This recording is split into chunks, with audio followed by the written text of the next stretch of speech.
Hi, this is your old pal Firestarter, and this is a review of the S.H.Figuarts Great Saiyaman from Dragon Ball Z. So we have the figure right here, and all of the logos that you can see. There's no S.H.Figuarts blurb on this side, so this is what it looks like. Film strip execution right here, and this is what it looks like on the other side. And then at the back we have the blurb, both in Japanese and in English, and some poses with the figure. So let's open the box so I can tell you more about the figure inside and what this is inclusive with, because I'm so excited. Let's do this.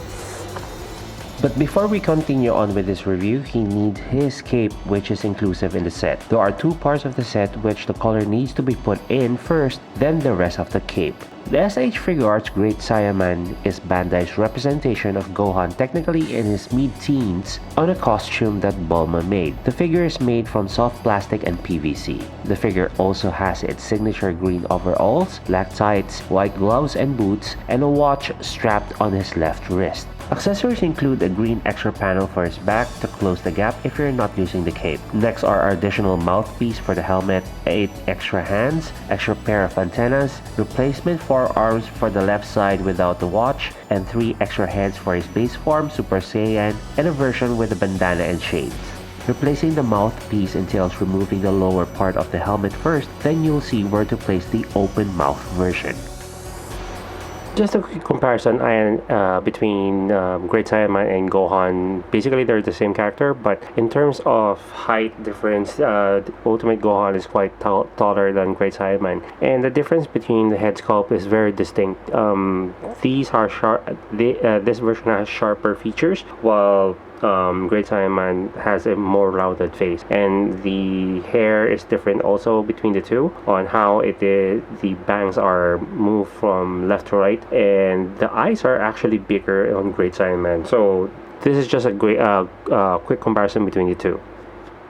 And let's go through the articulation points for Great Saiyaman or Gohan. We have a head and neck articulation right here, very flexible and articulated, so that's a good thing. The cape is in two prong part. We have the sleeves right here at the front, which is in flexible soft plastic, and then the rest of the cape is hard PVC. We have the sleeves right here that is only latched at the back, but it can be adjusted whenever you raise the arms of Great Saiyaman. And then we have an upper bicep swivel, double jointed elbow, but it can only reach right here. We have a wrist joint, but it's quite hindered because of the watch. And then upper torso and waist articulation. The belt is loose from the waist. The lower garment is four-parted. So we have the front, and we have the back, and then we have the side skirts. We have an upper thigh swivel right here, but it's quite stiff when you take this one out for the first time, at least with my version. And then this one is the part right here is very soft, so you can still do the split for the figure.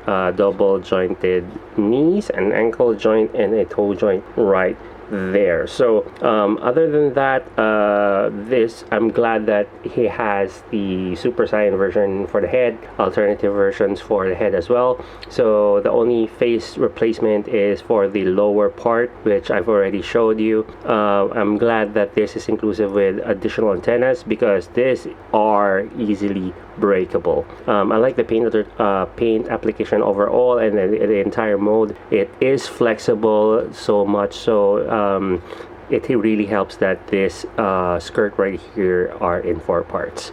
So those are the things that you need to know about Saiyaman, Great Saiyaman.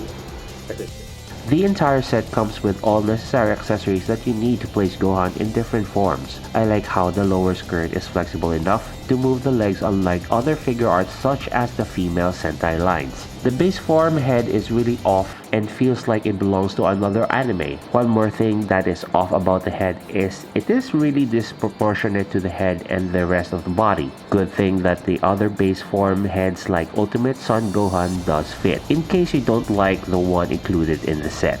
Balancing will be a challenge too with the cape, but you can use this as an anchor for different poses. And that is my review of the S.H.Figuarts Great Saiyaman. If you want to know the possibilities for this figure, do check out the photos at the end of the video, and don't forget to like, share this video, and subscribe to the channel for more S.H.Figuarts reviews.